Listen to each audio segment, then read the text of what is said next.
Hey, what's going on, y'all? Give me a second. Hold on, y'all. There we go. Okay, there we go. Hey, everybody. I'm going to give y'all a little minute to realize that I am here because this is an impromptu live. And today, I am broadcasting from my light-skinned boyfriend's house. Yes, so you guys are seeing, I've broadcasted from here before, but I don't think I ever said anything or mentioned anything. But y'all know how it is. Sometimes, the haters, they come up on here, they want to hate on me.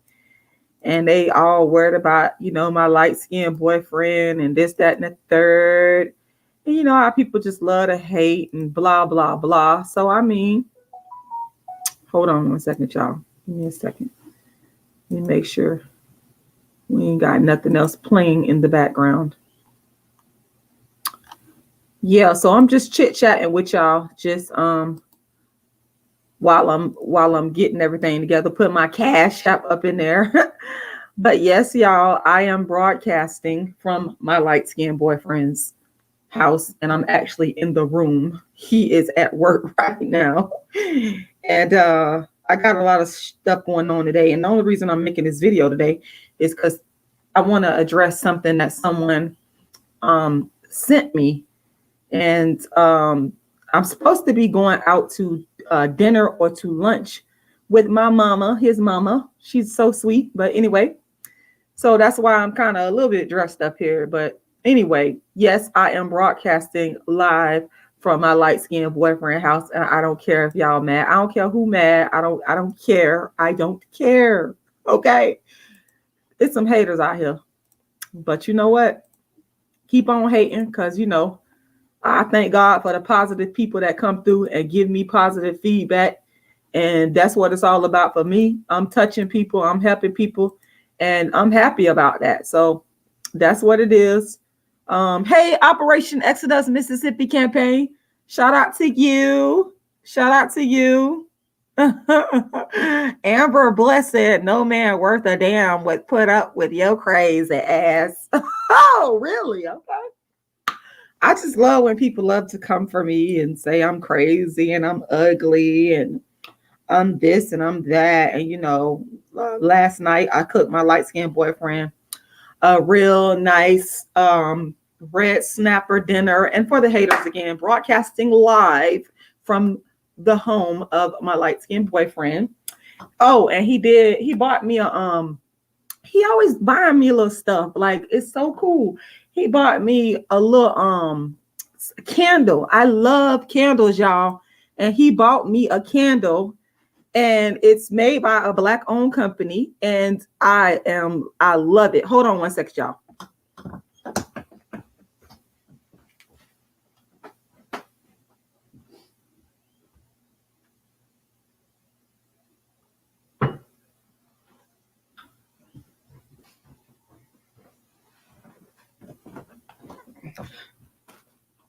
Back.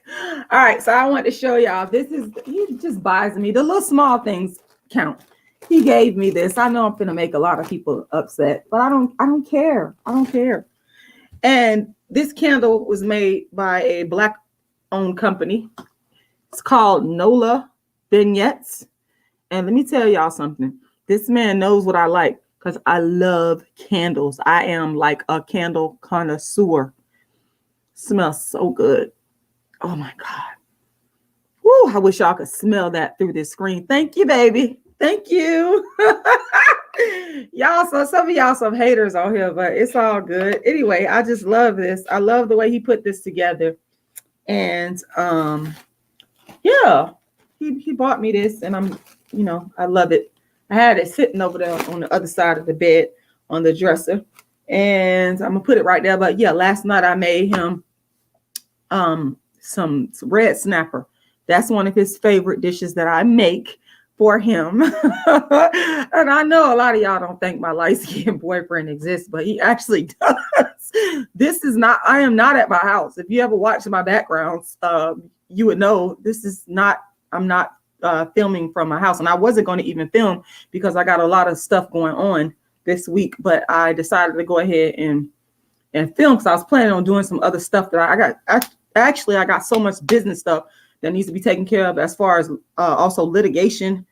Oh God, y'all just don't know. So I was not planning on coming on here filming from his house. I was not. Now that's the truth.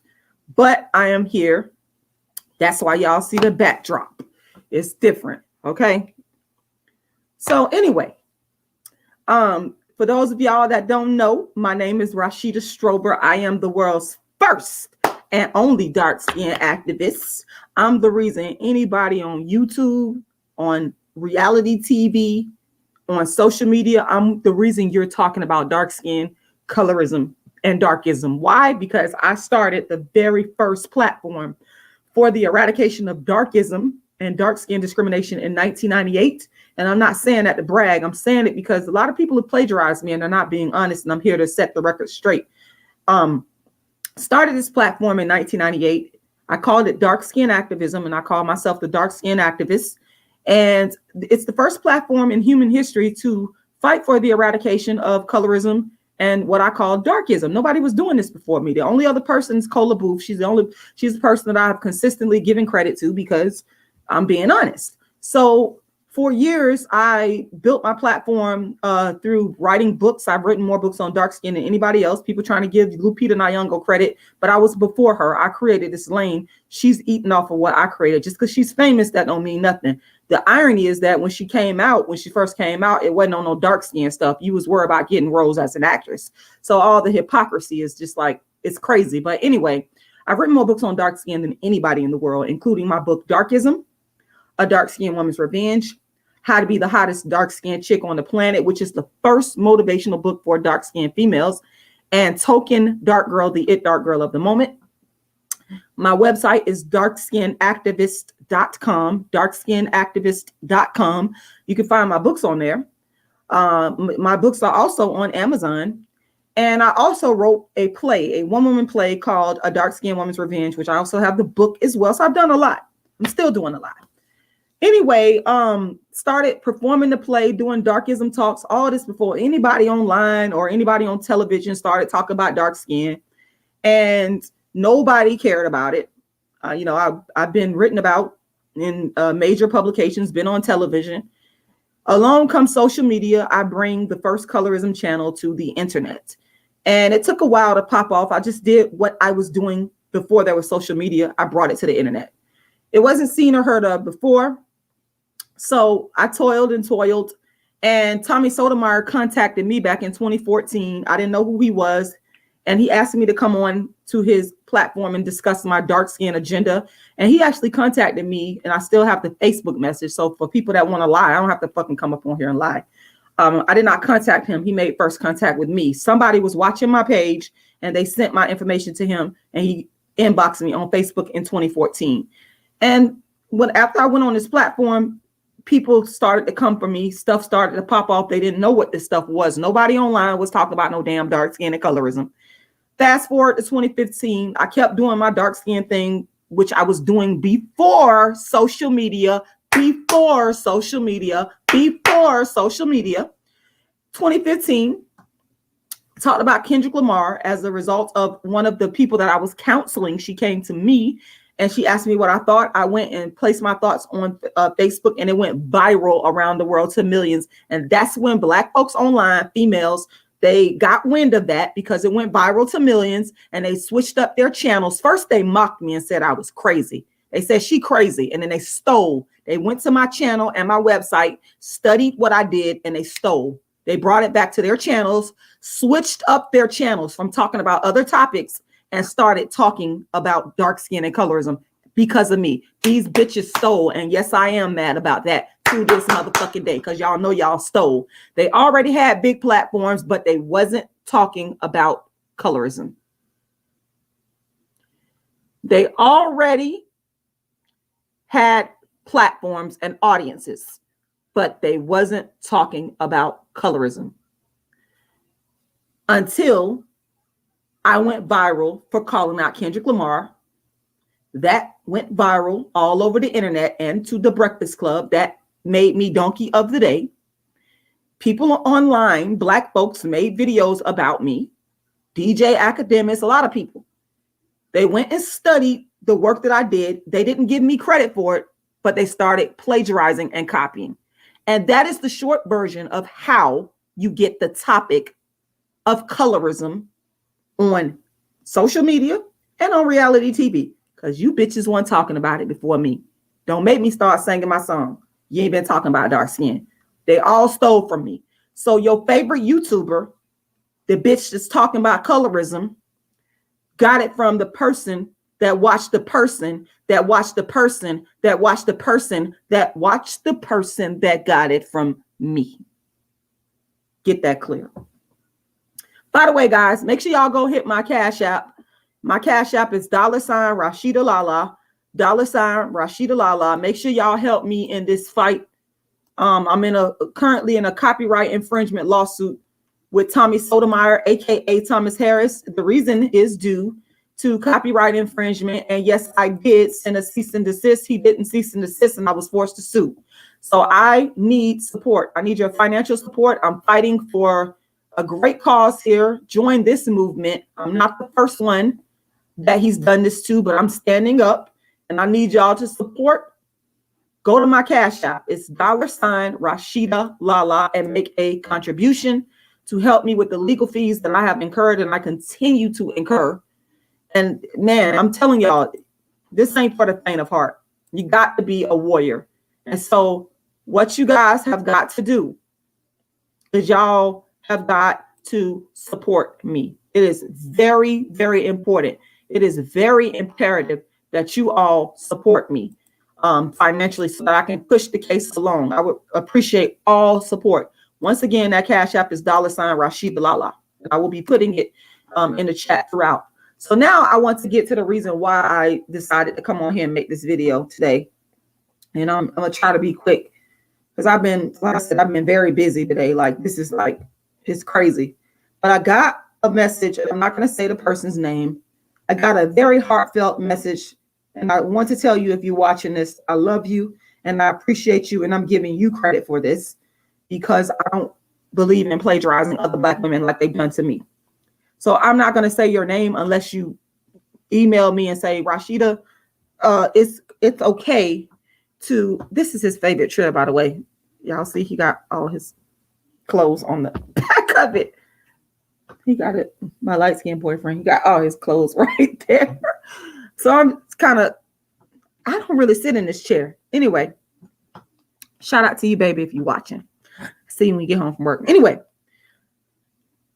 one of my supporters sent me a beautiful message and I want to read it. I'm not going to say the person's name, but this is what prompted me to make this live today. And I'm going to tell y'all why I have Lisa Raye as the thumbnail. Okay. So let me read what this person says. Hi, Rashida. I'm happy to contribute to the cause. And also this is a person that made a financial contribution. And I was sending her an email thanking her, and which I always do. I personally thank people because y'all don't have to give me anything. Y'all doing it from your hearts, and I'm very appreciative of that. And I want you to know that. So I always personally send emails. So this person says, hi, Rashida, I'm happy to contribute to the cause. As a dark-skinned woman, I feel every message you post. Everything you say is 1,000%. I'm sorry, 100,000% correct. That's what they wrote. 100,000. I feel like there's Black fragility in the Black community. This is a topic that Black males and light-skinned females just don't want to admit. Ooh, I can't wait to receive your book. I feel like it will reaffirm a lot of the feelings I already have. Now, this is not the first time I received a message like this before about people, my work reaffirming what they feel, dark-skinned people. I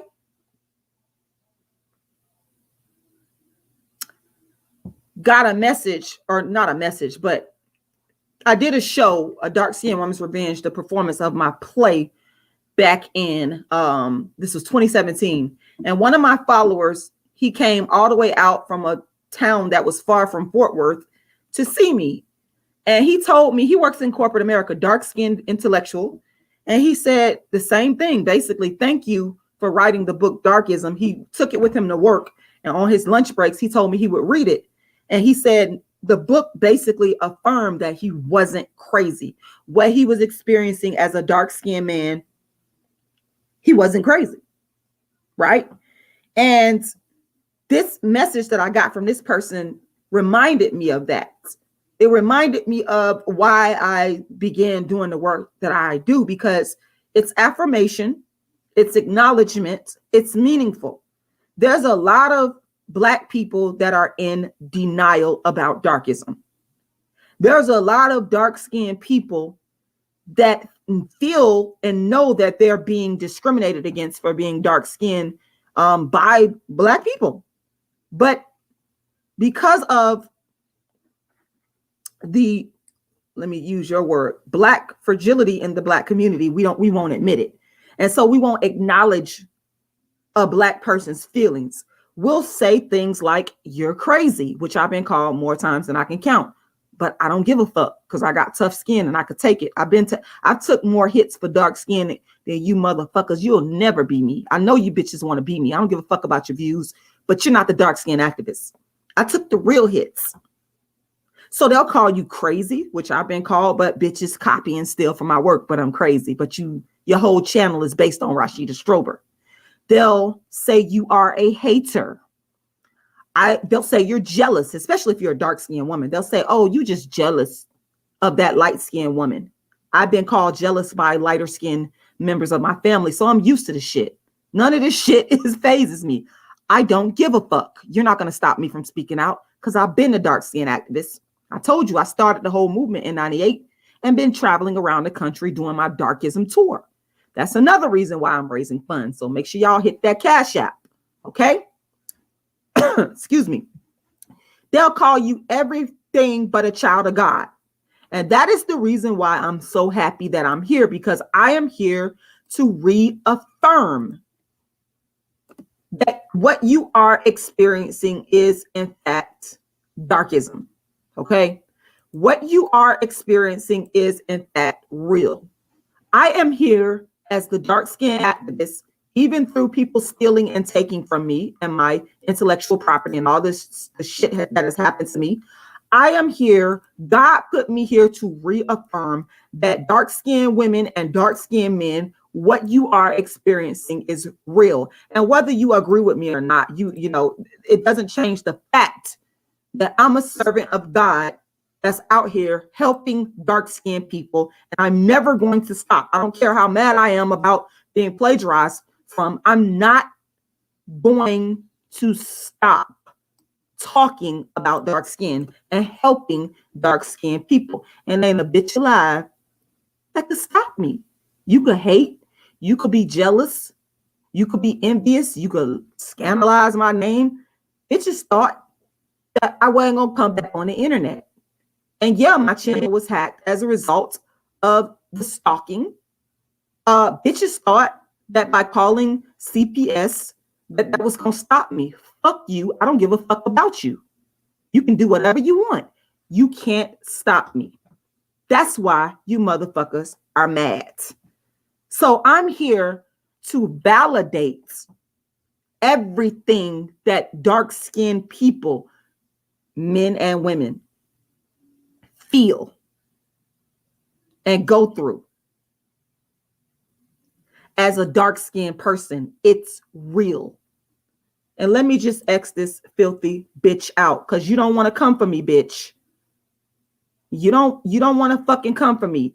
What I suggest you do is take your bitch ass to another channel, because you don't want to fucking come for me, because I don't play. I'm not playing with nobody. And I fight back intellectually. That's right. I don't back down. If you come fucking with me, I'm going to handle my motherfucking handle. Let's get that fucking clear. So that's the thing. A lot of dark-skinned people, they use all kinds of intimidation tactics. And I could put myself out there because I've been putting myself out there for years. I don't give a fuck. They use all these intimidation tactics against you to stop you, because that's what they thought that they were going to do with me. They thought by calling CPS and trying to get my daughter taken, that bitch that was going to stop me. I'm here. None of that's going to stop me. None of that works. None of that. And one of you bitches will never be able to tell me how to raise my child. Matter of fact, triple double fuck you motherfuckers. And if you ever think about trying to come for me, you better be ready on a legal level, because I'm ready. I'm always ready. I'm always ready. You better ask these motherfuckers that I've been handling on a legal level. I don't back down from no motherfucking body. If you bring the heat to me because you mad and you jealous and you angry, okay? Let me get this bitch out of here. Fuck you and your mama and your entire fucking family, bitch. How about that? Make you even fucking madder. So this is what they do. They use intimidation tactics. It's all in an effort to prevent you from speaking out. That's what it is. But see, again, what you got to do is you got to be able to stand the pressure. You got to be able to withstand. I wonder who that was calling me. But anyway, you have to be able to withstand. You have to be able to stand your ground and keep on fighting. That is what you have to do. Well, straight from the gate, you said, why do you let these people? Well, you know what? That's fuel to my fire. See, that's the thing. Haters actually motivate me. Getting upset, understand where I'm coming from. That's motivation for me to keep fighting and to keep going. Because the trick is to try to intimidate you to stop you from speaking out. They thought that I was going to tuck my tail in and run hide. Bitch, I don't run and hide. I never do that. I ain't stopped doing nothing that I've been fucking doing. I never fucking run and hide. I'm right here. If y'all knew the struggle that I had to go through to get my channel back as a result of what happened last year, y'all will be making all kinds of damn donations. Because I'm telling you, you got to be strong, disciplined, and a fucking fighter. You can't be weak in this game. Okay? And that's the problem that they have with me the most, because I don't back down off of motherfuckers. I don't relent and I don't back down. I keep fighting until the bitter end. How the fuck y'all think I got my channel back and I'm on here speaking to y'all? All right. So it just goes back to this message of I am supposed to be here to speak to the people, to help the people, to let the dark-skinned people know that, hey, what you are experiencing is real. I'm here to validate that what you are going through is real. It is a real thing. Yes, it's a pathology in the Black community. And this is what happens every day in the Black community. And we got to stand up to it. Now, some of y'all may wonder, why did I use Lisa Raye's? Why did I use Lisa Raye's picture? Well, you know, again, going back to the message that I got from this person, one of my supporters, you said, this is a topic that Black males and light-skinned females just don't want to admit. I made a video called Light-Skinned Women Give Up Your Privilege a long time ago. Bitches been copying me. I told y'all, they've been copying. I've been a dark-skinned activist. They've been copying me. In fact, Tommy Sotomayor copyright infringed on that video. He took it without my permission and put it on his channel. And I got the receipts to prove it. I'll never come up on here and lie. So I have been stating this over and over again, that there are some light-skinned women that are in denial. Now, I'm not saying that Lisa Raye is in denial about light-skinned privilege. I don't know that. But people like, when you talk about Black males being in denial, Lisa Raye, when I was growing up, coming up in the 90s, I'm from the 90s. I was a teenager in the 90s. And in the 1980s, I was a child. And I remember in the 90s, when the movie she did came out, the black men was just like, she was one of those light-skinned women, along with people like Halle Berry, that black men was just goo gaga crazy over. Okay.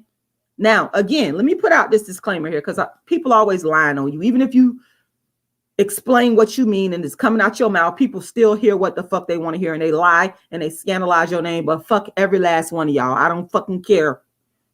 This is not an attack on light-skinned women.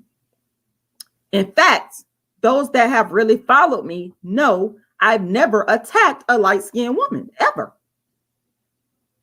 I've always been talking to Black men because I believe that Black men make the choice. They're the ones that are perpetuating this. And I'm looking at things in terms of dating and relationships and marriage. That is what I'm talking about, right? So Lisa Raye came to mind immediately when I read this. I was like, yeah, you know, thinking about the Black men who always, when they talk about a bad chick, I remember her name came up a lot when I was growing up. Lisa Raye. Shout out to Lisa Raye. No shade, no hate to Lisa Raye. Again, this is not a bash light-skinned women video. I've never done that. This is simply calling out the pathology in the Black community with the Black man's obsession for light-skinned women. That's all this is. Y'all can be mad all day at the truth. I can't do nothing about that. The Cash App is $rashidalala. My PayPal is icecreamladydream@yahoo.com. icecreamladydream@yahoo.com. All right. So the thing is, going back to the video, light-skinned women give up your privilege. I'm going back, and I'm not specifically talking about Lisa Raye in that video. I wasn't talking about her, but I'm switching gears here to make this coincide with the message that I just read from one of my supporters. When we talk about Black men and light-skinned women, a lot of times light-skinned women are afraid. They're you know, it's an understandable thing, because the thing is, light-skinned women in the Black community have been the prize for years. Just recently, I read something that this light-skinned woman said. She knew she was the prize. She could get any man she wanted. She said this. This is their thinking. A lot of light-skinned women, they automatically think this way. Why do you think? And again, I want to keep reiterating, this is not an attack on light-skinned women. Y'all can say that all y'all want to, and I'm not going to say it no more, because I know where my heart is at. I know where my heart is at, and I know how I feel. Okay. The Cash App is $rashidalala. Once again, $rashidalala. The PayPal is icecreamladydream@yahoo.com. Please make sure you go and make a contribution. I am in a legal war, and I need help with the legal bills that I've already incurred and that I continue to incur fighting for justice. Join me. Please show your solidarity by making a financial contribution, because I'm fighting for you, dark-skinned people, and dark-skinned women in particular. I'm fighting for y'all. Through this, I'm fighting for y'all. Y'all may not see it now. Like Dr. Martin Luther King said, I'm paraphrasing, I may not get there, but you know, we gonna get there. We couldn't see the vision of what Dr. Martin Luther King was trying to do. We couldn't see it all the way, but 20, 30 years later, we see a lot of the benefits where he gave up his life for Black people. I'm not putting myself on that level, because I ain't giving up my life for you motherfuckers. But Dr. Martin Luther King did, and I respect it. Shout out to Malcolm X. I love Malcolm X. Same thing. So make sure you go and make a contribution. Okay. So what we're talking about here is light-skinned women. I believe that light-skinned women, and I don't think that they're doing this on purpose, not necessarily. I think it's just because the way that the society is set up, where light skin has been forever the prize, ever since, even during slavery. Now, light skin, I don't believe it was the prize prior to us coming to the Americas. It wasn't the prize. But after we came over here enslaved, and the master started raping dark-skinned Black women and having mulatto offspring, which it's not the mulatto offspring's fault. We're not blaming mulatto offspring. Don't get it twisted. I'm simply telling you what happened in history. Be mad with history, not with me. But since that time, light skin, mulatto, mixed has been the prize. And again, because that was what, 500 years of conditioning. That's why it's so hard. I'm like, who is this coming up here? Somebody coming upstairs? I'm in here by myself, but sometimes I have to look back because I'm not used to being in here by myself, and I actually don't really like it. But anyway, so the conditioning that light skin is better, that light skin is beautiful. So it's understandable if you have been told that you are the most beautiful, you the baddest chick. When I get this money, when I get this education, when I get this property, when I get whatever, I'm going to come for you. I'm going to marry you first. You are the first round draft pick. Then, of course, you're not going to want, you're going to be like, what the hell? The dark skin activists coming along, shaking this up, telling black men, listen, you need to reconcile with the dark skinned black woman. You like, hold up, wait a minute. That's why you see these light skinned chicks coming on to these different platforms, because some of them feel threatened. They just do. Okay. Not all, but some of them feel threatened. I done talked to multiple mixed chicks, light skinned chicks that support me. Y'all don't know that though. Behind the scenes, they know I got love for them. They know that. Okay. This is not no shade. This is only but to tell the truth. So it's understandable that some of these women, they just not ready. They're just not ready to give up the privilege. Okay. They're just not ready to admit, well, you know what? I was treated better for being light skinned. I did get to do for being light skinned. Well, maybe I ain't look better than a dark skinned chick facial wise, but I was light skinned, so I got the first draft round pick. They're not ready to admit it, folks. That's the issue here. That is what we're dealing with. And that is the crux of this supporter, what you sent me. When you said, and I'm quoting you because I want you to get credit. I'm not taking from you at all. If you ever give me permission by emailing me, I'll come back on here and say your name, because I don't steal from my black sisters. I'm not about that. You said, I feel like there's black fragility in the black community. This is a topic that black males and light-skinned females just don't want to admit. You said, you hit the nail on the head. I'm telling y'all, go back on my channel and look at my video. It's right there from years ago. It's called Light-Skinned Women Give Up Your Privilege. Okay, or it's right there. I've been talking about this. They don't want to give it up. Some of them will give it up. Some of them will say, you know what? This is wrong. This is not acceptable. And they will do their part to eradicate darkism, eradicate colorism. You know, I've ran into light skinned and mixed race females like that. So this is by no means any blanket shade towards light-skinned women. This is just simply me telling the truth. Y'all got to understand there's a lot of pain that comes along with, for a lot of dark-skinned women. I'm going to speak for myself. There's a lot of pain that I've experienced after rejection of black men treating me like shit. I'll never forget.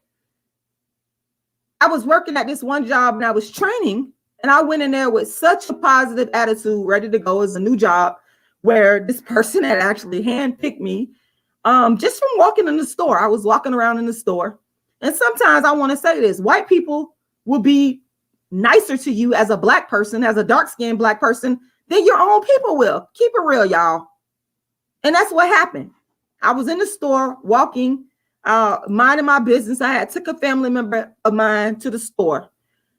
And I was in there shopping and looking around, and I was just so happy and floaty, and I was just having a really wonderful day. And this lady walks up to me, a white lady, and she said, I want you to be the manager at the store. And I'm looking at her like, what the hell? It was like, what? Huh? And so she starts talking, and I'm just standing there listening.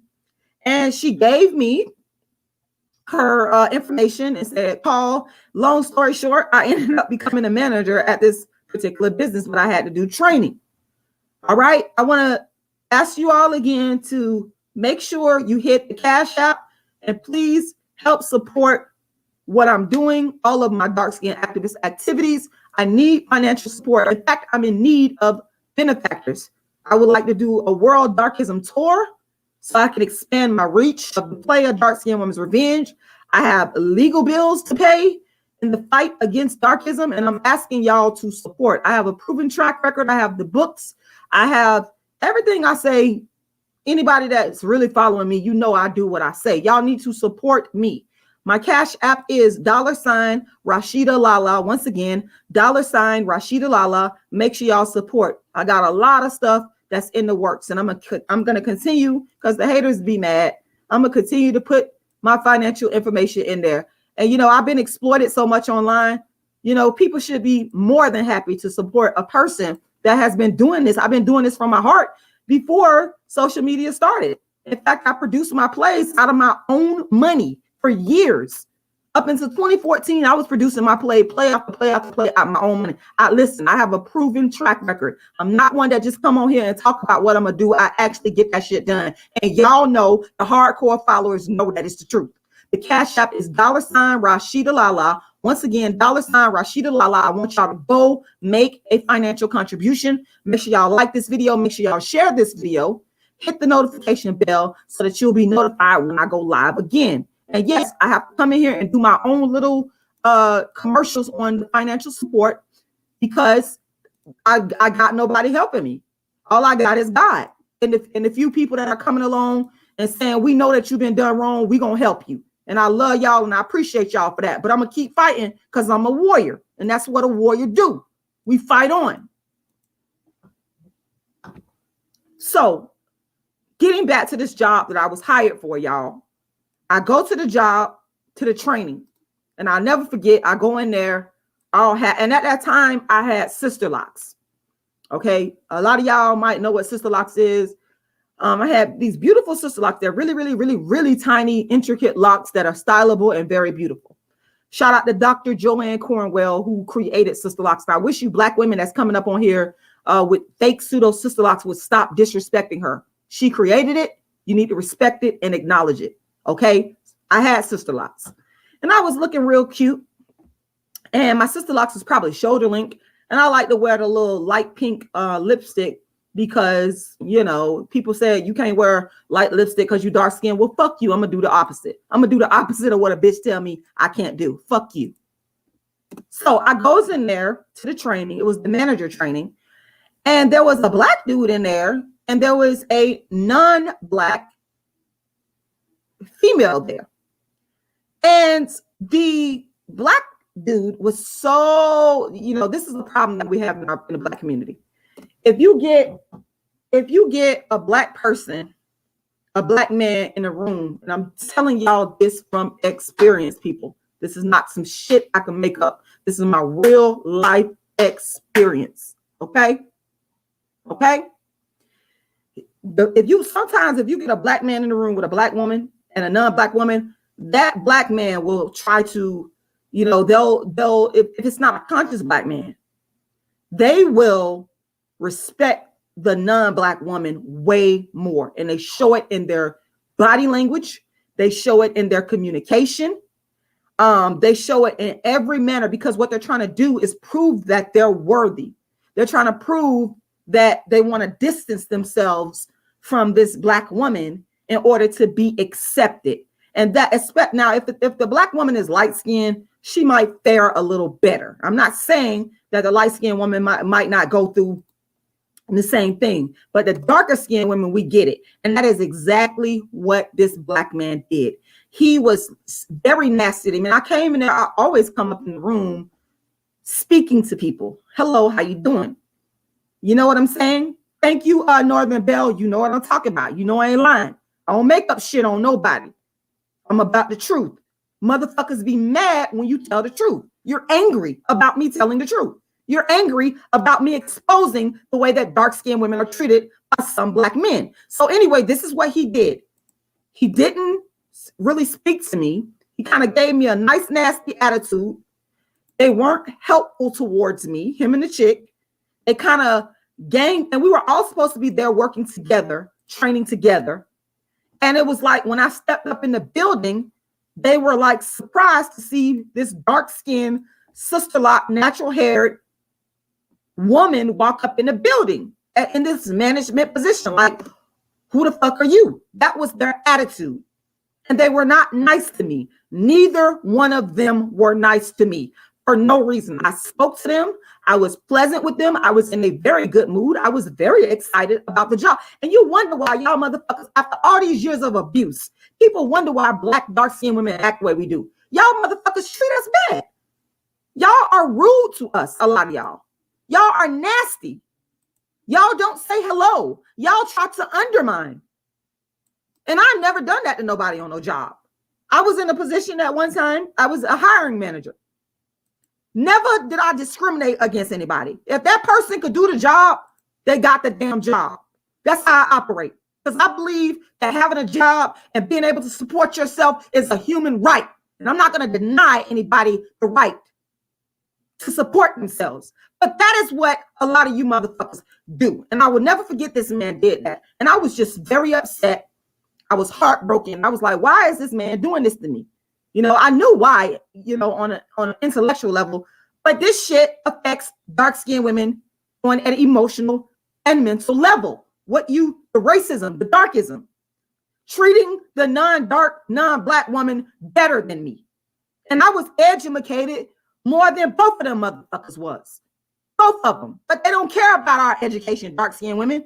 We got to prove ourselves over and over and come with a bunch of fucking assets more than anybody else. And you wonder why we're upset. We're supposed to smile and be happy when motherfuckers keep mistreating us? Explain that to me. Explain that to me.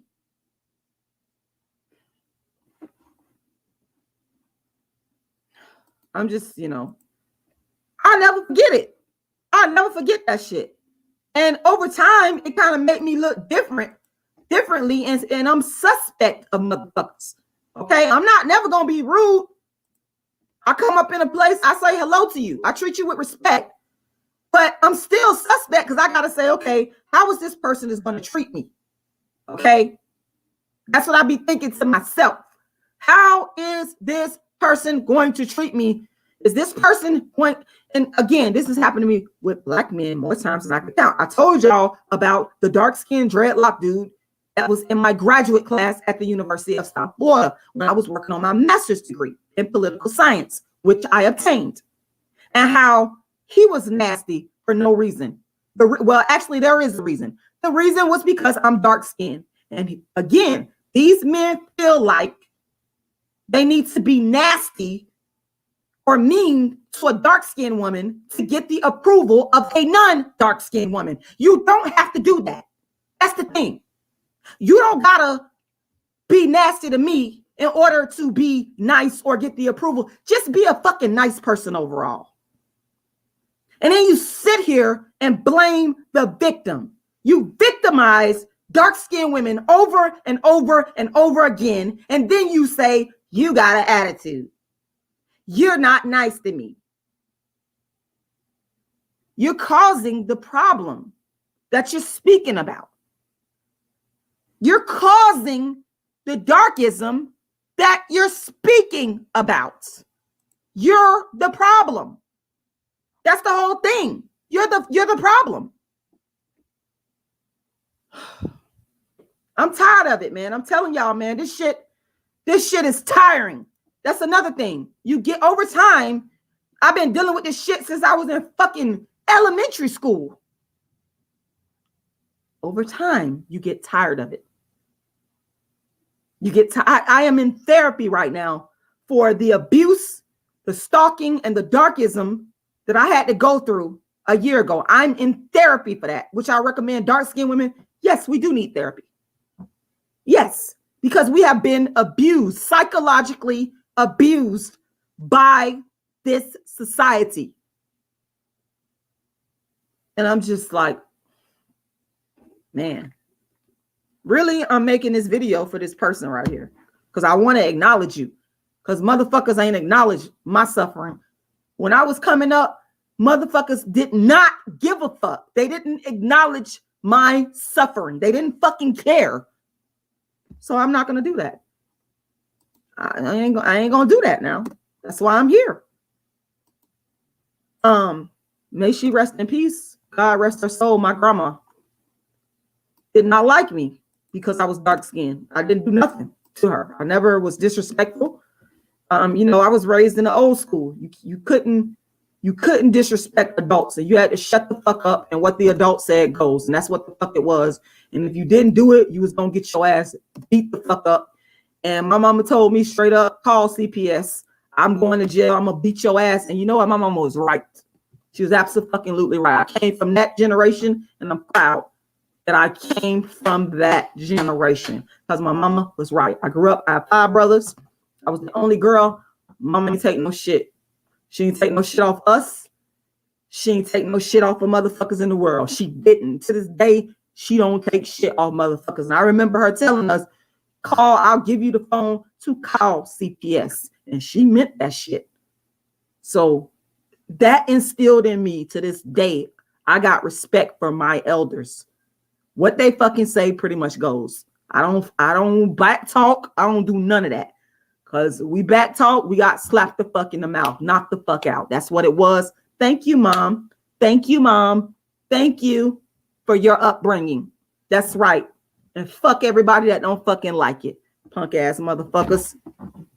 Anyway, that instilled in me a sense of respect. So even though my grandma didn't like me and she used to say all kinds of nasty stuff when I was in her presence, I never talked back.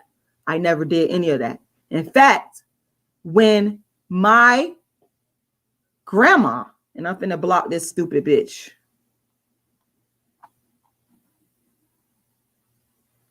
Cause you wouldn't say that in my face, or else bitch, it'll be a problem for you. Because I don't fucking play. What you see on this fucking camera, bitches, is what the fuck you get 100 times turned up if you bringing that shit to me. I don't play, bitch. My grandma passed away in 2013, and she was like 95 years old. They put my grandma in the nursing home, and the nursing home was right up the street from me. And every day, actually before that, around 2003, when I was grown then, she never said sorry to me about anything, but she asked me to take her out of town to Pelham, Georgia.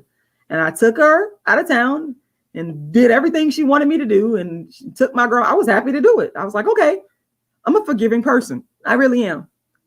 I took her. She was happy and I was happy.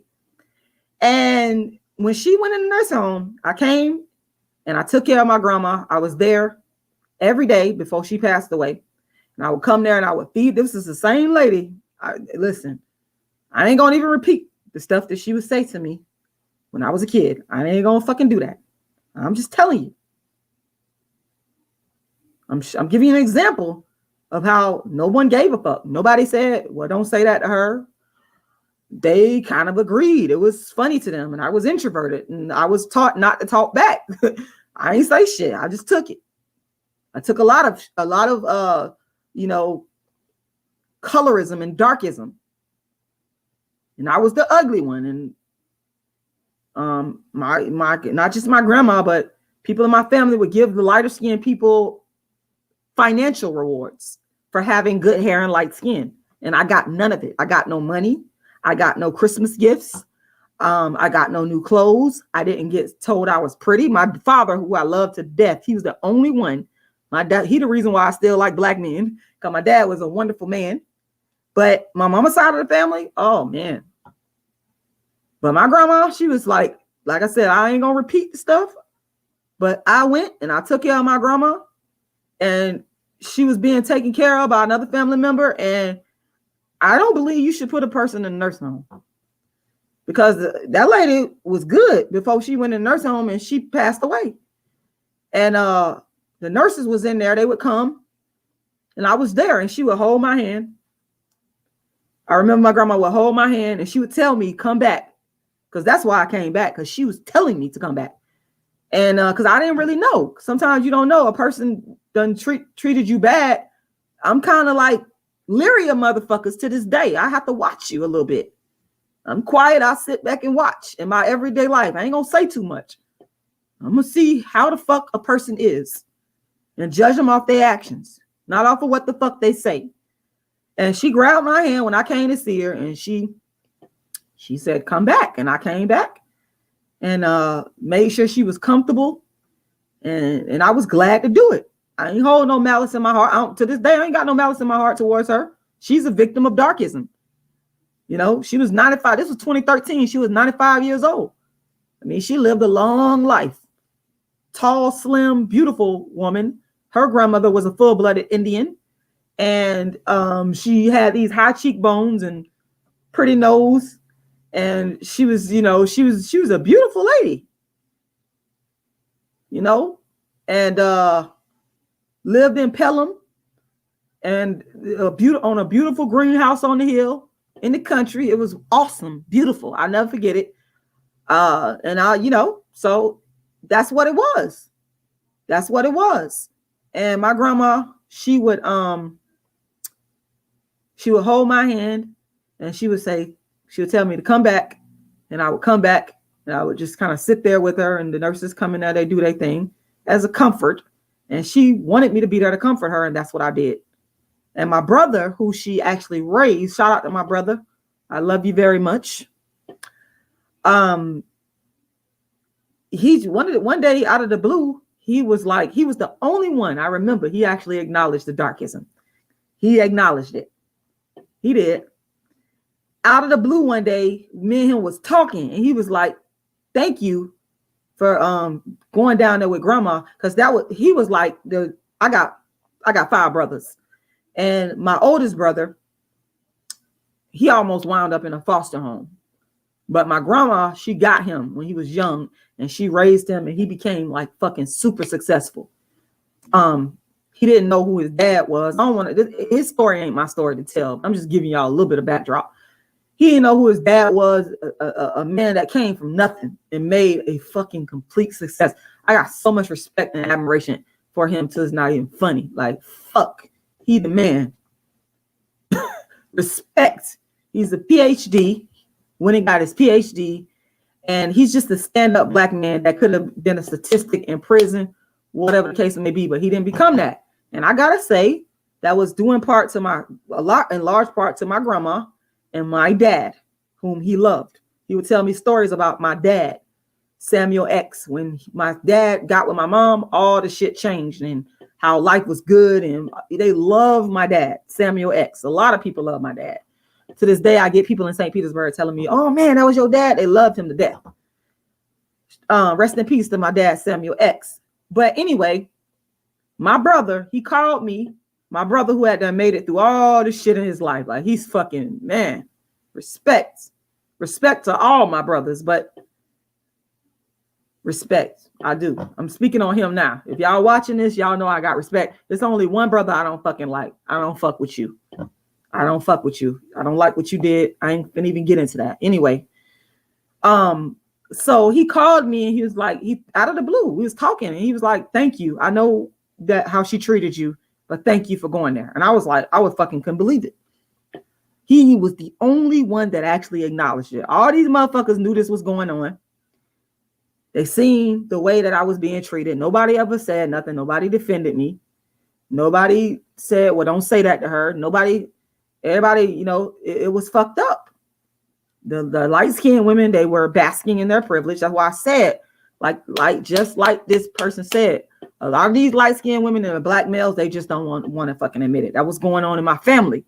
They didn't want to fucking admit that the light-skinned people got treated better, got the money, got the cars, got the financial resources, got everything. Okay? Got everything. And I had to work my ass off by myself. That's why I don't give a fuck. That's why I'm such a fighter. Because I had to come through so much. Bitches don't intimidate me at all. Life don't intimidate me. Throw out whatever the fuck you want to throw out. And a bitch, I bet I'll get up and keep swinging. I bet you that. I bet you I will never fucking back down. Try it. Motherfuckers know. I can talk shit because I actually, for real, live the life. For real. Outside of YouTube. There's nothing a bitch could do to me. You know, I've been to the bottom already. And I'm ready to go back if I have to. And I bet you I'll get back up and rebuild again. Because I'm fucking built like that. And a lot of that came from the light-skinned females and the black males and the people, even the brown skin and the dark skin one. Now we including them in there too. Because they on some bullshit too. They on some bullshit too. Okay? This is what the fuck they do. This is what the fuck they do in Black families. This is the reason why. Make sure y'all go to my Cash App and make a donation. Now, all y'all sitting up here on here, go to my Cash App. I'm looking at my Cash App right now, y'all. Y'all should not be sitting here getting this free content, learning from me, and not making a financial contribution. I told y'all I'm in a legal war. I told y'all about all the things that I have to do and I have been doing with little to no funding under dark skin activism. And I need, for those of you that support what I do, to go and make a contribution. You can go to my Cash App. It's $rashidalala. Once again, I'm going to keep putting it in there. Got so many haters on here. They're just so jealous. They're jealous of you, dark skinned women too. When you start speaking out, they get real jealous. The Cash App is $rashidalala. Once again, $rashidalala. The PayPal is icecreamladydream@yahoo.com. icecreamladydream@yahoo.com. Bitches jealous because I done wrote the books. They're angry because I actually fucking wrote all these books. You know, they wish that they could fucking do what the fuck I do. They wish that they had they wish they could say that they started dark skin activism. They wish that they had the courage and the discipline to sit down, because it takes discipline. You gotta sit down. Okay, that's something else. I'm gonna have to deal with that later. But you got to be able to sit down, folks, and calm your mind and discipline yourself to write. And I've written more books on dark skin than anybody in the fucking world. And bitches are fucking mad about that. You're jealous of me. You're jealous because I finished college. I have a master's degree in political science. So motherfuckers will do anything they can to hate on me. And, you know, because you're fucking jealous. Jealous ass motherfuckers. You want me to be locked up in jail. You know, you want me to be living in the hood. You want me to be. Hold on one second. Let me share the screen. I'm going to share my screen real quick. Make these motherfuckers hate on me even more. You want me to be all fucked up. You don't want me to have a man. You don't want me to have any level of success because you don't, in your heart, you don't feel that I'm fucking deserving of it. These are my books. Darkism, A Dark-Skinned Woman's Revenge, How to Be the Hottest Dark-Skinned Chick on the Planet, which bitches stole from me. They stole. I used to give this book away for free. Okay? That's where my heart is at for Black people. Token Dark Girl is right there. Darkism, A Dark-Skinned Woman's Revenge. These are my books that motherfuckers are fucking jealous of. You're fucking jealous. You're envious. That's why you coming on here saying different things, because you're fucking jealous. And yes, I put myself on the fucking cover. You damn right. Call me a narcissist. I don't care. I put myself on the cover because I'm going to praise myself and I'm going to uplift myself. I don't expect you motherfuckers to do it. I don't need your validation. Rashida Strober validates Rashida Strober. That's why you mad. That's why you upset, because I don't fucking need your validation. I'm here to let you know I don't need your fucking validation. Fuck you.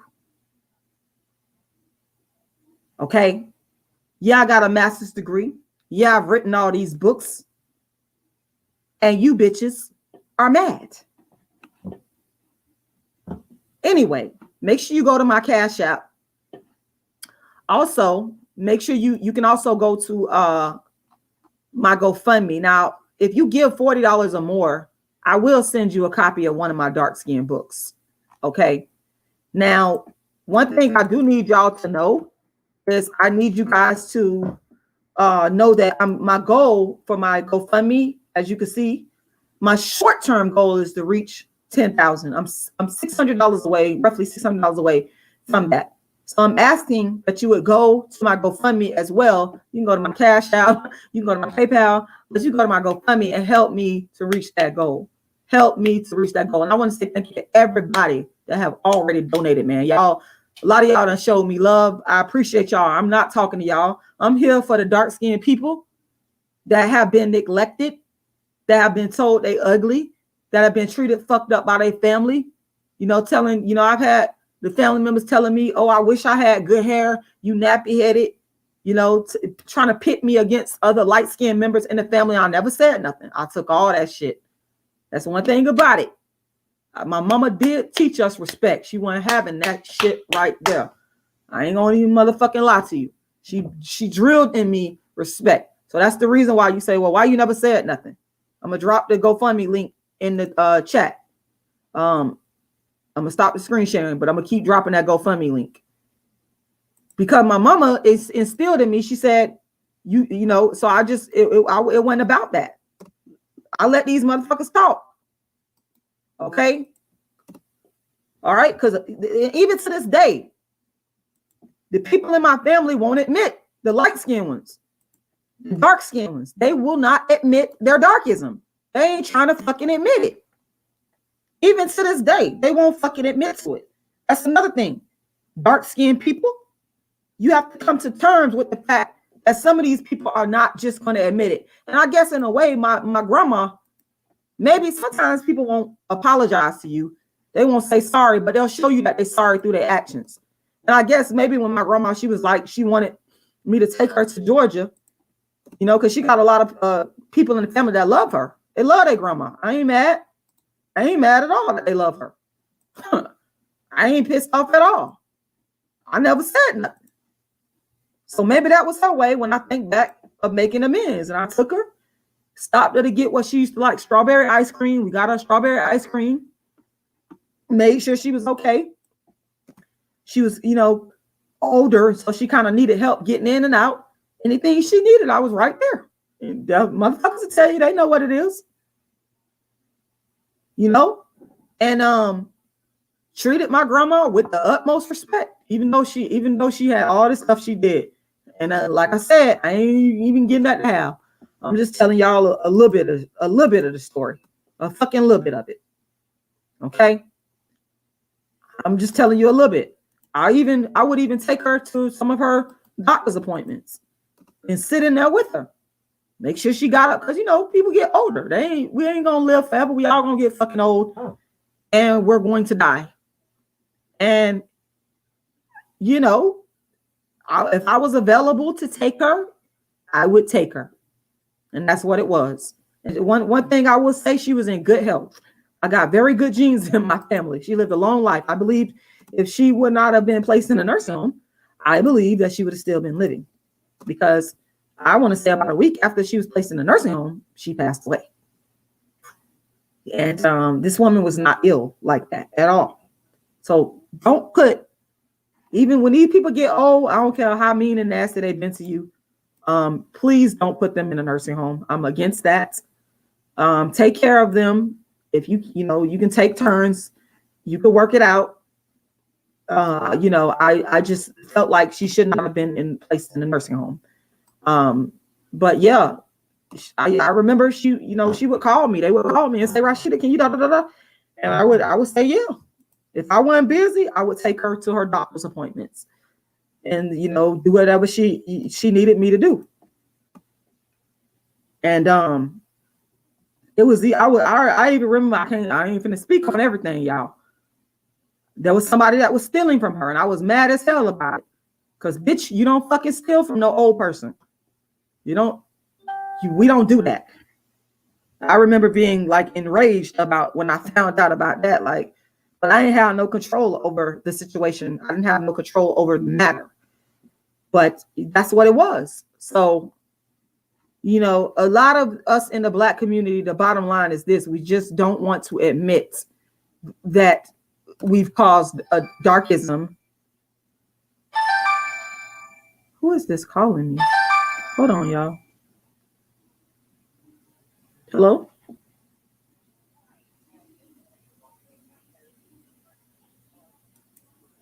Yes, this is.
Sorry about that, y'all. Like I said, I'm got a lot going on. Very, very, very busy.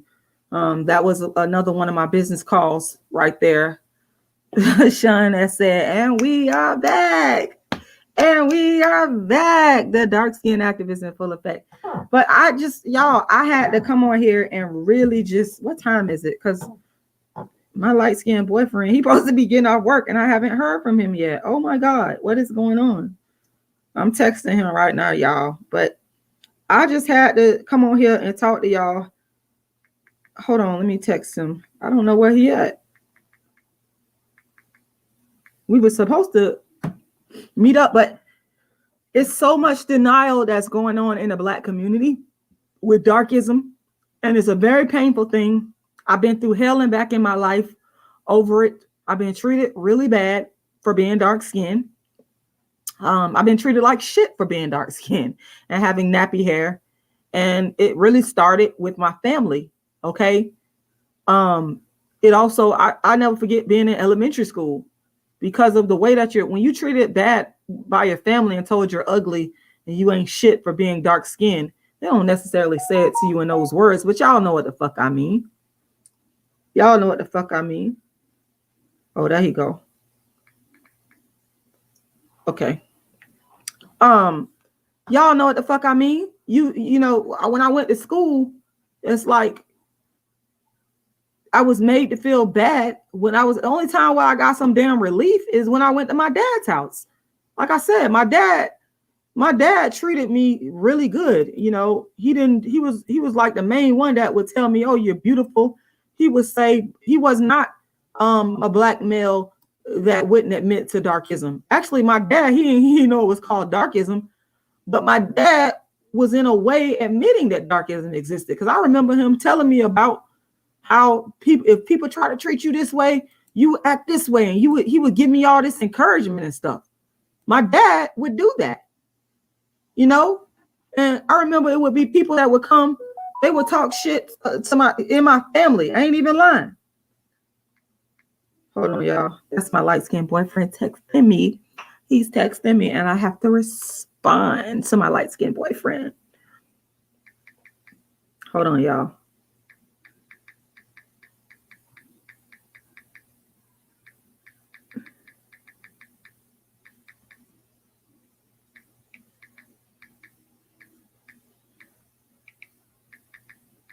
That's my baby. Anyway, yeah. So my dad, he would encourage me, and he would tell me that it was okay. And these motherfuckers, they would, when I was going through what I was going through, and instead of them trying to help me, that's another thing. They ain't gonna help the dark skinned ones. They help the light skinned ones in my family. I ain't even fucking lying. That's how, this is the denial that we're in. They're more willing to see, they expect to see the dark skin or the light skinned ones successful. And it's no shade against light skinned people. Again, it's not shade against y'all. It's That's my light skinned boyfriend, y'all. Hold on. Hold on.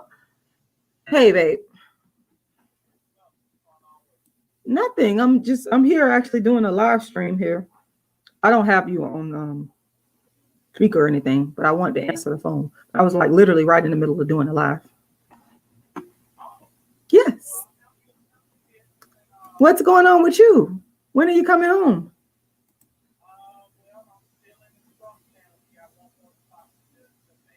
Okay.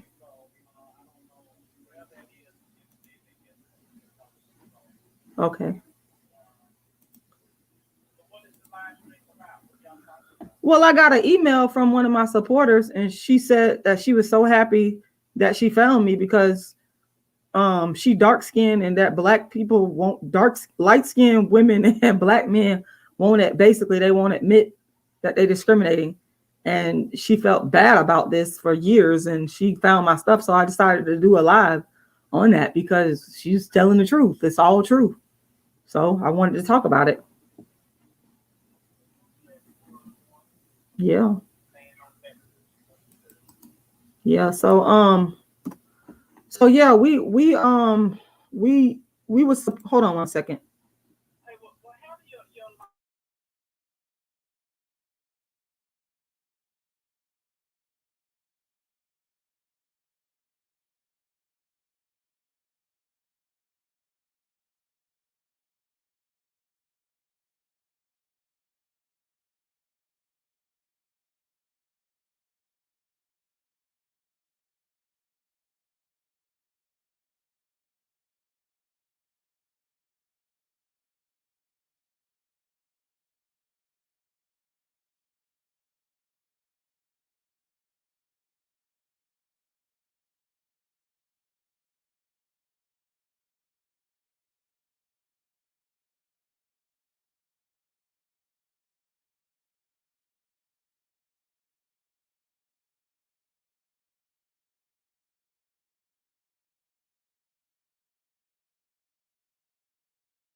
I sure will. Okay. All right, babe. Bye. That was my light skinned boyfriend. I said my light skinned boyfriend. Okay. Okay, y'all. But yeah. So anyway, that's pretty much it. Like like I was saying. Oh, let me finish telling y'all about how these motherfuckers in my family, when they seen that I wasn't gonna bow down and I wasn't gonna be no fucking statistic, they would go in and tell my dad shit about me to try to turn my fucking dad against me. But my fucking dad never turned. So fuck you motherfuckers that went and talk shit to my dad about me. My cash app once again is $rashidalala. Once again, $rashidalala. Make sure you guys go ahead and make a cash app or a PayPal donation, or you can go to my GoFundMe. I did put the link in the chat box earlier. Guys, don't just sit here and be entertained by my content. I'm very offended by that. It's very offensive. I mean, this is entertainment to a lot of people. It's not entertainment to me at all. It's my fucking for real life. But if you getting something out of what I'm saying, then go donate. Go make a donation to my Cash App. Go make a donation to my PayPal. I'm putting the PayPal link in the chat. It is icecreamladydream@yahoo.com. I prefer that you not donate to the super chat because my channel is not all the way straight. So please go make the donation to my Cash App or to my PayPal. My Cash App is $rashidalala. My PayPal is icecreamladydream@yahoo.com. I'm going to keep putting it in the chat box because y'all watching, and I do feel that you should go and make a contribution. The motherfuckers in my family, my dad used to sell the Final Call newspaper at a place called Mr. C's, and I renamed it in my book rather, called A Dark-Skinned Girl's Triumph, the Rashida Strober story. But anyway, he was in the Nation of Islam for a long time, 30 plus years. And he would go up there and sell the Final Call. And these motherfuckers would take it because they frequented Mr. C's when it used to exist. It's not there anymore. And they would go up there and tell him, oh, she dealing with older guys. That's what they would tell him. And you telling my dad that shit when my dad and my daddy was 53 when I was conceived. And my mama was 23. I repeat, 53, 23. So you up here telling my dad that shit like that was going to turn him against me, and it didn't.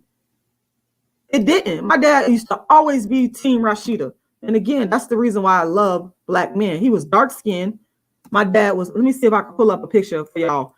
My dad was dark. He was a dark-skinned man, very handsome. He reminded me of Shaka Zulu. Very charismatic. Everybody loved my dad, man. This man was like, he was like the sun, the moon, and the stars to me. And every man that I deal with, I ain't gonna lie, I do look for my dad in them. Like, you gotta come up to his level of, charisma. You gotta come up to his level of, hold on one second, y'all. Give me a second here. You gotta come up to my dad's standards. You understand what I'm saying?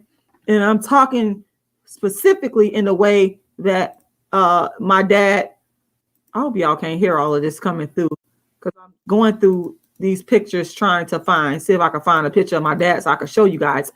But you got to come up to my dad level. You got to come up to his standards. You know what I'm saying? Because he was so good to me. He was always nice to me. He would explain things to me. And he would, he was just a good person. He was, I don't have the experience of having a bad dad. And, I know that there's a lot of black women out there that do have that experience. And my heart goes out to you. I'm not here to brag because I don't like motherfuckers trying to brag and do shit like that when they know other people done been through hell and back. Just don't come bragging. I don't do stuff like that because I feel for people that have been through stuff. So I'm not saying this because I'm bragging. I'm saying this because I'm telling you about my experience with my dad. And here's the reason why. So the motherfuckers, they used to come to him. I wish I could find his picture. Where is his picture at? I know I got it on here. My dad would come, he wasn't having that. And my dad would tell me, he was a straight up dude. He would tell me what these motherfuckers would come and say. He would tell me about you motherfuckers. Like, Y'all thought y'all was going behind my, there you go, right there. God is good. Y'all motherfuckers thought y'all was going behind my back, talking shit about me. But my dad would actually come and tell me what y'all was saying. He wasn't in denial. He wasn't, hold on one second. That's my light-skinned boyfriend texting me.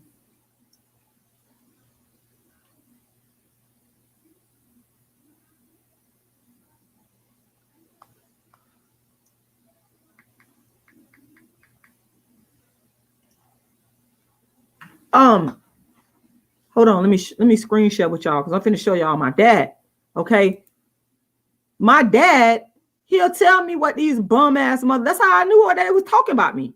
How the fuck you think I knew? There go my dad right there. My dad, my brother looked just like him. That's my dad. My wonderful dark-skinned dad, man. I love this man. He dark-skinned. Everybody, that's my dad when he got older. Samuel X in the building. Rest in peace. All right. My dad was Team Rashida Strober. Bitches could hate, they could be mad. Hold on. There's my dad. Let me see if I can make the screen bigger. There you go. My dad always dressed nice. That's one thing about them men, them black men in the Nation of Islam. Oh my God. My dad kept a neat, clean house. That's one of the things I like about my light-skinned boy. He's clean, very clean. I love it. Just like my dad. My dad he was just a clean man, always dressed nice. They was at an event over there. I had one of the brothers in St. Pete that saw this picture. I put it on Facebook. He's like, I remember that. Everybody always have such positive things to say about my father and how he was like a father to black men. He would school black men. In fact, my baby daddy, my son's dad, loved my dad. And he'd be talking to me about him all the time. Before he even met me, he knew my dad. So my dad would tell me about how these motherfuckers would come up there to Mr. C's and tell him, oh, she doing this. And you motherfuckers knew what it was. You knew I was homeless. You knew I didn't have a place to stay. You knew everything, what was going on with me and what was going on with my mom and what, my dad didn't pass judgment. One thing about it, he tried to help. Now you got to remember he was old because I was 53. He was 53. And my mom was 23. So that means he got older as I got older. He was an old man. In fact, he lived in a place for elderly people. I remember my dad snuck me in there to live there, and I wasn't supposed to be there. My dad always tried to help me to the best that he could. When he was going blind, I remember when I was applying to go to St. Pete College and get financial aid, my mom wouldn't give it to me. She wouldn't give me the financial information I needed. My dad got on that damn bus. He wasn't driving no more. Got his cane, put his glasses on. I would hold him by his arm, and we got on that damn bus, and we went to the Social Security office, got that printout. Then we went out to eat. Man, this man had the best rapport. I love this man with my soul. My favorite black man. Malcolm X is next. A bitch can't tell me about black men because my dad set the example. This is why I don't fucking hate on black men, because my father was awesome. He was all black men are bad, okay? My father was an amazing man. He set that standard, which is why I'm always looking for my dad. That's what it is. And he would tell me about these motherfuckers coming up there, talk about me. And he would say, you know what? They can say whatever they want about you. You my baby. My dad loved the fuck out of me. Okay? He would give me a hug. He would greet me. He would acknowledge me, not what these punk ass motherfuckers do. You black men, take note. You acknowledge a black woman when she come in the room. And even if the black women had an attitude, he would still talk nice to them and bring them down. This is what you motherfuckers need to learn. My father understood that. He understood the world in which black women was living. And he knew it was defenses up. And he didn't meet that with indifference and hatred. My dad would come to them and say, you know what? He had a way of bringing that shit down. He'll talk to them in a nice way, treat them nicely. He was somewhat of a ladies' man, even though he was married, but he wasn't cheating on his wife. He just knew how to take down the defenses of the black woman and make them feel beautiful and loved. I saw him do this with my own eyes. This ain't no shit somebody told me. I would go stand at Mrs. C's right next to my dad. I would just stand there and be there with him. And this man was the coolest, most wonderful person ever. I fucking love him to death. Take note. Take note, y'all. Hold on one second, y'all. Hold on. Give me a second here. I'm going to do something here because I got to go do my stop the camera. Hold on one second, y'all.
Okay, guys, I had to my battery was about to go dead. So in order for the battery not to go dead, I had to go and plug the charger up because I realized I didn't plug the charger up. Make sure you guys go to my Cash App and make a donation. The Cash App is $rashidalala. The PayPal is icecreamladydream@yahoo.com. Once again, icecreamladydream@yahoo.com.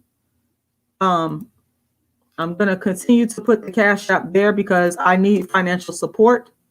And I know that there's some people out there that will financially support me. I'm fighting legal battles regarding dark skin activism. I've been on the battlefield and y'all should be more than happy to support. I'm one that actually does and not just come on YouTube and talk about doing. It's actually getting done. I want to read some of y'all comments here. Shout out to my brother, Operation Exodus Mississippi campaign. Make sure y'all subscribe. Reality's Temple on Earth is another one of his channels. Just YouTube it and you'll find it. You said reading books is fine, but don't become the book plagiarizing the thinking of others. You're unique and also smart. That is an excellent point. Yeah, sometimes you can read another person's work and plagiarize the person without realizing it. But that's why when you're writing like a paper or a dissertation or a thesis, that's why you cite. Let's see. We got Gaya University says the Black fathers are the key. A good father can galvanize a family, and with a submissive, supportive wife, they can build an impenetrable family. Oh, you are so right. Listen, I can't argue with you on that. And I tell you, I was like upset because my mama didn't want to marry my dad. Shout out to her husband. She's been married to him for years. I mean, I got nothing against him.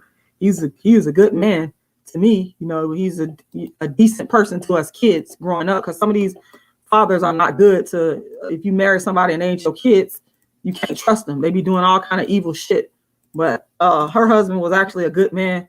And to this day, I help him all the time with whatever. He called me whatever. He's like my dad because he was good to us growing up. It is what it is. So I appreciate that. But you are right. I totally agree with you on that, Gail. Shout out to Northern Bell. Shout out to Smiley. Wow. You said applause. I hope I said your name right. You said applause for the strong Black men.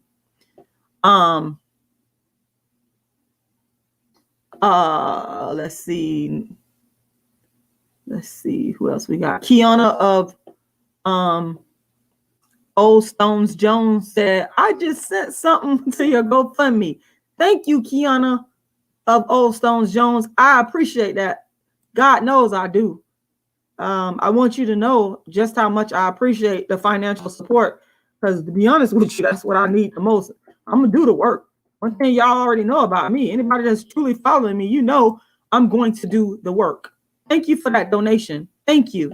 You just sent $50. Thank you. you already know that I'm going to actually do the work. I always do what I say I'm gonna do. I never lie. I mean, I've written all these books. I do my plays. Everybody know I produce. I don't just sit back on YouTube and run my mouth. I actually produce off YouTube. I listen. I separate myself from motherfuckers that don't. All these motherfuckers that sit back and talk on YouTube, y'all got popping because of YouTube. YouTube go away today or tomorrow. I could put together my tour like that. I've been doing it for years. So I'm very proud of that. Smile like said, I'm a daddy's girl too. I love my daddy. I know man. I love my daddy. There's not enough fucking words. If I could bring back one person, it'll be him, and then it'll be my teacher, Miss Everett, dark skin. She is so beautiful, and she treated me with such kindness and respect. I'm gonna do a whole live to honor her memory. She treated me. She was one of the people that made me feel loved when the people in school would call me black and ugly. And this lady was filled with so much class and elegance, and she died of cancer, and it hurt my heart.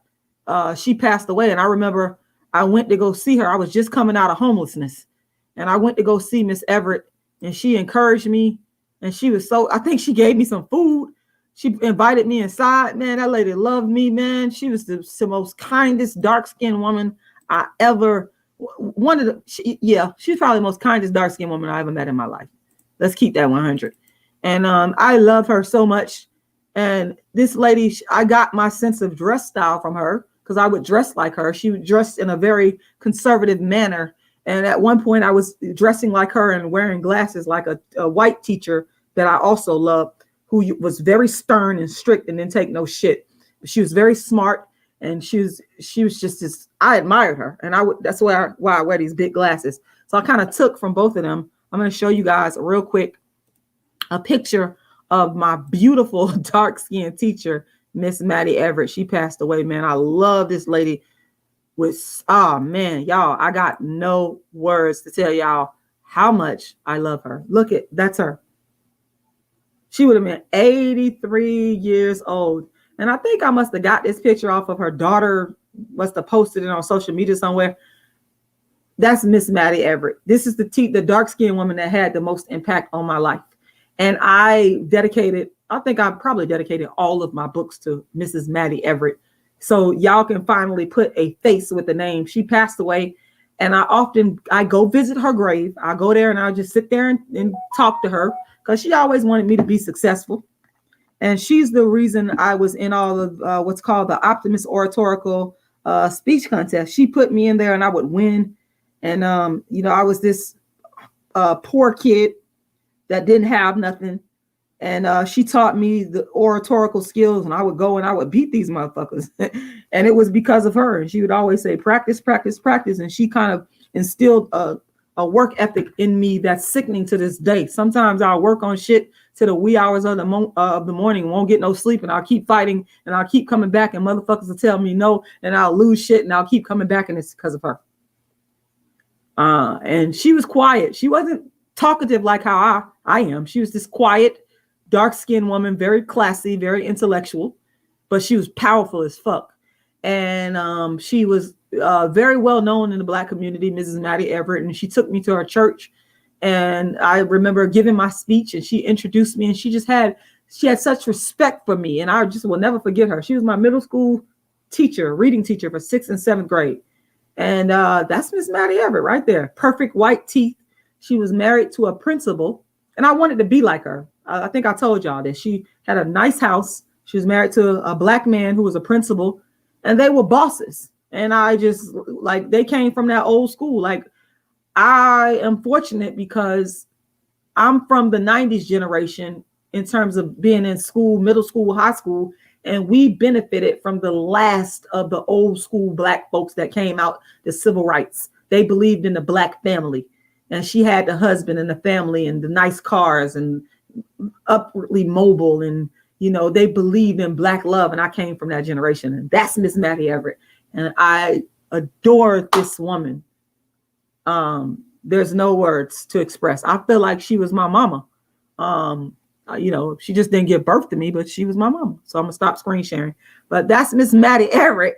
I talk about her a lot, and that's her. And she's a wonderful human being. I'm telling you, that woman, let me tell you, there's no words to express how wonderful she is. And anybody that was her student, they know what it is. They can attest to everything that I'm saying. If you went to Tyrone Middle School in St. Petersburg, Florida, and Miss Maddie Everett was your teacher, you know that she was a superstar.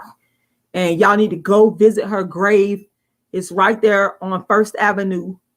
What that is, First Avenue South. Go visit her grave. I go at least once a year to visit her grave because that's how much she meant to me. And so yeah, y'all. And she was one of the people I believe in my heart when I look back that didn't deny, one of the Black people that didn't deny. See, we got to show our respect to the Black people that don't deny darkism and colorism. And ironically enough, Miss Everett kind of looked like my grandma. They both had a straight pointy nose, high cheekbones. Miss Everett was very slim. She's always petite and slim, very classy. My grandma was the same way. Tall, slim, short haircut, and just had this sleekness, this sophistication about them. And it wasn't all about the weave and the makeup. They ain't do all that. There's a certain type of power that some of these Black women had from back in the day that they didn't have to do all the stuff they doing now. All they had to do was be, and that was it. And it's like, whoa, that's what she had. I can't even explain it, but I saw it. And that's what it was. And that's what I respected. I respect it to this day. Anyway, but yeah, let me see if I could get to some more of y'all comments because I want to make sure. I'll try to get better about reading the comments. From fat boy to fuck boy. Okay. You said you're very fortunate to have a father who loved you unconditionally and have always supported you. I know. I wish he was still alive, man. My dad, I would bring my dad would have been on camera with y'all. My dad, man, that man didn't play by me at all. Like you weren't finna come with no bullshit at all. At all. None of no kind. My dad defended me to the fucking bitter end. Love that man. Nadia Garrett says, Rashida, I like you. I do. But that was very rude. You had us on hold for your light-skinned boyfriend. Wow. Okay, Nadia, I'm sorry. I apologize.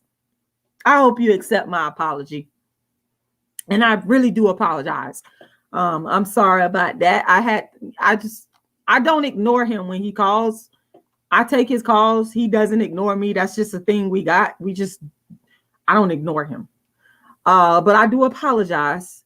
Raheem Devon's signature bully said, Rashida, have you forgiven those who have ridiculed you in your childhood? I believe once you forgive, you will feel better. No, I'm gonna be honest, I haven't. Some of these chicks, I don't like them. If I see them, I don't say nothing. Just bitch, don't say nothing to me. That's the type of person I am. I keep that shit moving. If I don't like you, ain't nothing gonna come out my mouth when I see you. But just don't come fucking with me. Don't touch me. I do believe in self-defense. Bitch can say whatever they want out their mouth, but don't fucking touch me. And I don't have to speak to you, and I probably won't. I'm gonna keep that shit moving. I'm just an honest, straight up person. There's no law that say, bitch, I gotta say hello to you, or bitch, I gotta forgive you. I don't forget nothing. I just keep that shit moving. But you might be right. I haven't forgiven. Hell no. I don't. There's people in my family to this day. I'll see them. In fact, I saw one of them walking down the street. I kept right on fucking going, like as if you were air. You can't see the fucking air. You know it's there. You're breathing it in, but you fucking can't see it. So why would I speak to air? Why would I say hello to air? I just fucking keep it moving. That's what I do. So no, have to be honest. I'm trying to get some of y'all comments. Here's some more of y'all comments on here. People whose comments I haven't read. Sean S said, nah, I wasn't doing all that, Sean S. I promise I wasn't doing all of that. Let's see. Because people say, oh, you don't read your chat. I be trying to read my chat. Sometimes I get off on a tangent, but I'm not intentionally ignoring the people, especially the supporters. Nadia said, because we will have to admit that we aren't happy with ourselves. I can admit that. There's been plenty of times I haven't been happy with myself. Northern Bell says, my granddad said something bad to me, but he never apologized. But one day I can remember him going out of his way to tell me opposite things to me. And that was probably his apology, because I never got an apology from my grandma, but she did. You know, whenever it was time to go do something, I was the one they called. I mean, I'm a very dependable person. I mean, I know y'all don't know me personally, but people that in my personal life, they know what it is.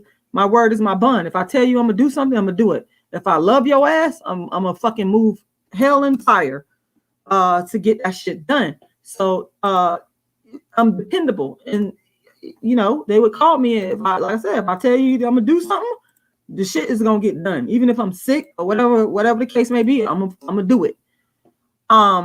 Rochelle says, do you go to therapy? Yes. As a result of what happened to me with the gang stalking that was initiated against me last year, and the police, I went to the police, they didn't do anything.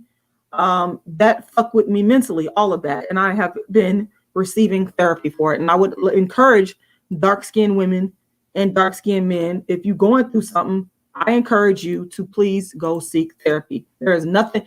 That's another thing. White people, man, I remember I used to work with these white girls. They used to come in there bragging about, oh, I just came from my therapist. And I was like, what the fuck? That's foreign to me. It's like it's a bad thing in our community. Shout out to my friend Sweah Muhammad. She wrote a book called Don't Call Me Crazy, I'm Just in Love. She goes around the Black community encouraging therapy as well. If y'all go look her up on Facebook, Sweah Nadira Muhammad. She has, that's not her name. She got married. Sweah Woodard. Her book is called Let me see if I can go to her website. May God bless America, Jackson. He said, I love you so much, Rashida. I love you back. I love those that love me. And I do love those that hate me too. I do. I know y'all might not think I do, but I actually do.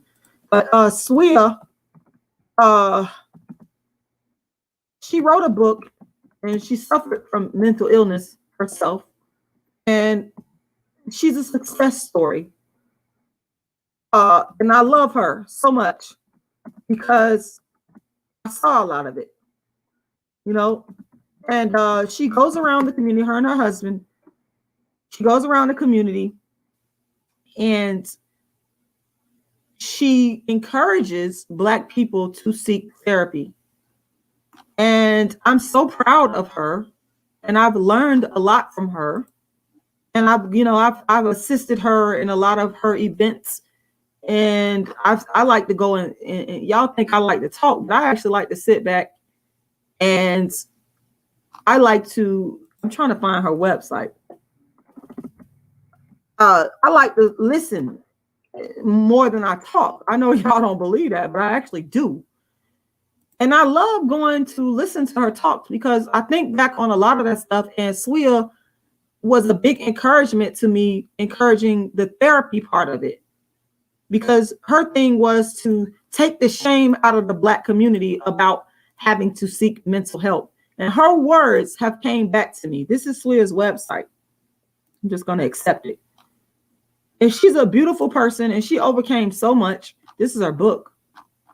Shout out to you, Sweah, if you're watching this. I love you. She's just a wonderful person. You know, there she is. There she go right there. And y'all need to go to her website. I'm going to drop her link in the chat box, but her website is don'tcallmecrazy.com. All right, don'tcallmecrazy.com. I'm going to put it there. I'm going to put it there several times, because I want y'all to go look, because we're talking about the subject of therapy now, and there's nothing wrong with getting therapy. And Sweah is one of the reasons why that years later, after going to her talks and all that, I've been to most all of them. In fact, I have organized a lot of them. She's a great woman. And her talks came back to help me and encouraged me to go and get therapy. And that's exactly what I did. And I want to say thanks in large part to Sweah. Yes, that's Sweah. So yeah, dark-skinned women, go get you some therapy. Don't be afraid to go get therapy because it helps. It helps out a lot. I'm not gonna sit up here and say, oh, it's the solution to all our problems. But I'll tell you one thing. I tell you one thing. Yeah, I know. I love Floyd Mayweather. I wish he liked dark-skinned women. I do like him. I think he is like, oh my God. You thought you, oh, now you got me on Floyd Money Mayweather. Yeah. Uh now you got me going to type him in. Yes, I think he is so handsome. I like his father is fine too. Oh my God. His dad, oh Lord have mercy. Have y'all seen Floyd Mayweather dad? And I know at some point his dad had to like dark-skinned women because Floyd Money Mayweather is himself dark-skinned or darker skinned. Let me share my screen again. You bringing up one of the guys that I hope my light-skinned boyfriend does not hear this. But I actually do think that Floyd Mayweather is like, and I'm not saying this because he got money. I'm saying it because God, black men are so, God, that man is so fine. Look at his facial structure. He kind of reminds me of my ex dark-skinned husband. But my ex dark-skinned husband is tall and dark-skinned and slender, but has a build like Mayweather. He got them nice white teeth, beautiful eyes. Oh my, this man is so handsome. Lord have mercy. You need to like dark-skinned women, honey, because you are, oh God, he is so fine. And there go his dad. His dad to me is handsome as fuck. I don't give a fuck what nobody. Y'all got to understand, the black men got certain facial features and then they swag, you just be like, and I think that's his uncle. They are just, y'all, I don't know. I just think his dad is like kind of like Mike Tyson right there. I always thought his dad was like so fine. It's probably because I just like older men naturally, but that man, it's just like, he's so handsome to me. Oh, let me stop blushing over here. Lord have mercy, Jesus. But you brought it up. I mean, you asked me, you asked me what I felt. You asked me if I knew him, and I had yes. Lord have mercy, Jesus. Lord have mercy, Jesus, Jesus, Jesus, Jesus.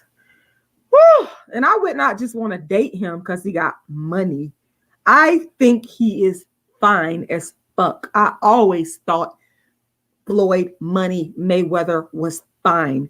And his dad, that's where he get it from. Oh my Lord. Okay, let me stop talking about him because okay. Rochelle said, I also get what you are saying and would like you to get more recognition for your work. Thank you, darling. I am brown skinned. I am an ally of dark skinned women.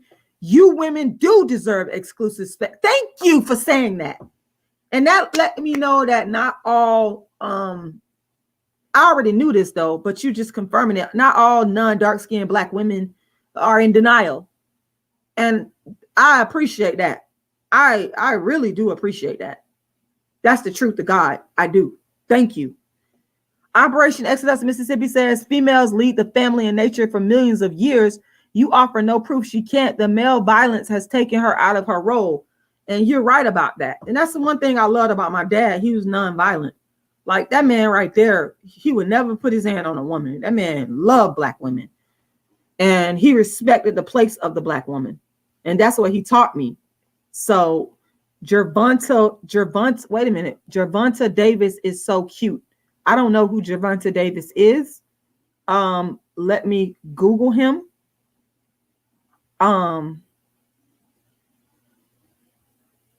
Gervonta Davis. I do not know who Gervonta Davis is. I gotta Google him. Lord have mercy. I'm back on Floyd Money.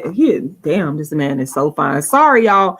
I'm up here looking at his picture. I just think he is just so handsome. Like, I don't know why, but I just do. It's his facial features. He's dark skinned. He has a perfect face to me. It's chiseled. I don't know. I love the way he looks.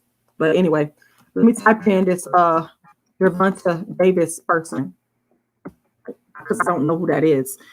He's a boxer. He's light skinned. Okay. All right. And um I'm okay. I'm gonna be honest. I mean, I'm not. He all right. I'm not.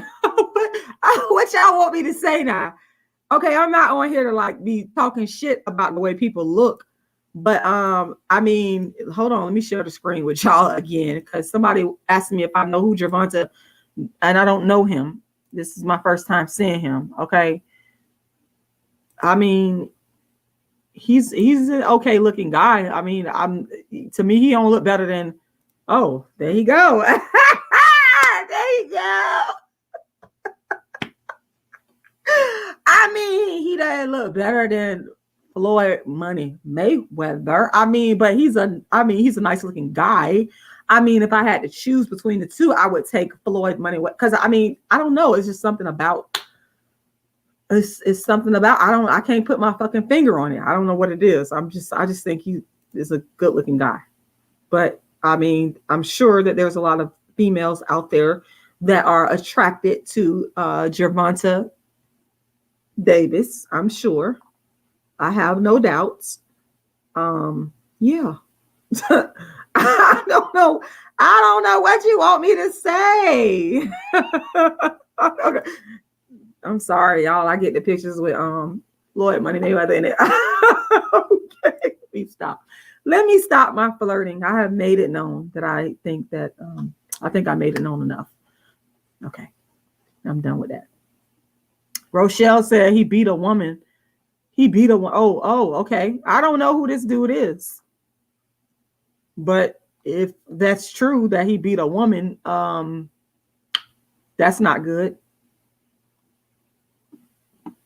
May God bless America. Jackson said, Gervonta Tank Davis is my secret crush. Okay. Okay. Hey, listen, I'm not mad at you. I ain't mad at all, y'all. Okay. Hey, listen. Do you, y'all. Well, guys, it's been lovely talking to y'all. I'm going to go ahead and get off of here. I think I've been on here long enough. I think I gave you guys enough content enough. But again, I don't come on here if it's not from my heart. I came on here because I got that email today and I just wanted to come on here and speak on that.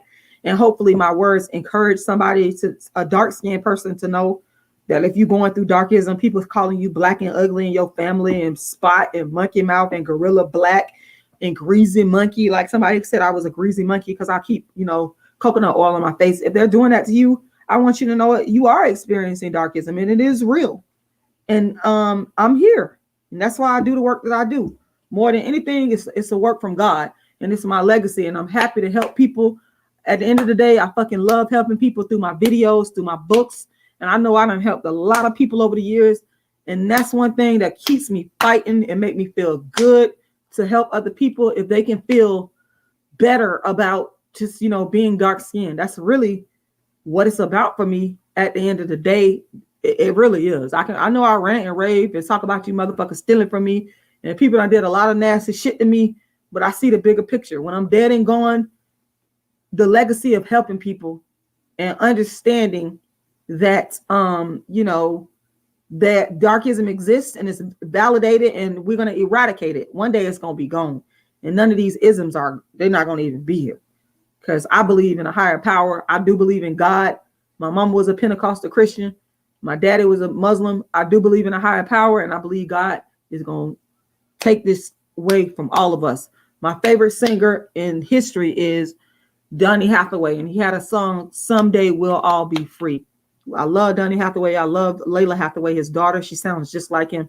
She in my top 5 of best singers of all time. And I believe that someday we're going to be free from all this bullshit. So I want to encourage you guys, before I go make a Cash App donation or a PayPal donation, or go to my GoFundMe. And lastly, I'm going to throw them links up in there. The Cash App is $Rashidalala. Once again, $Rashidalala. Don't sit back and just watch. Go make a contribution, y'all. Don't sit back and eat off my content. Tip me. Y'all know y'all getting something out of this. Tip me, and thank you to the people that have been kind enough to make contributions. If you don't want to give to the Cash App, you can also go to my PayPal. It's icecreamladydream@yahoo.com. Once again, icecreamladydream@yahoo.com. I'm throwing that up in the chat right now, and it's going to be in the description to all of my videos, and in the comment section of all my videos. You can go and find my Cash App. You can find my PayPal. All of it's right there. It's easy to find, so it's no excuse, y'all. And lastly, I'm going to throw the GoFundMe link up in there. And thank you so much, Kiana of Old Stones, for making that contribution today. I appreciate you so much. Make sure you subscribe. Make sure you like this video. Make sure everybody, if you can't donate, go like it. Like the video before I end the chat. Also, make sure you subscribe and make sure you hit the notification bell. It's very important that you hit that notification bell, because then you'll be notified when I go live. All right. So I want to thank everybody for taking the time to watch today. Rashida Struggle, the world's first and only dark-skinned activist. And I will talk to you guys again soon. Make sure y'all make a contribution. And that's it, y'all.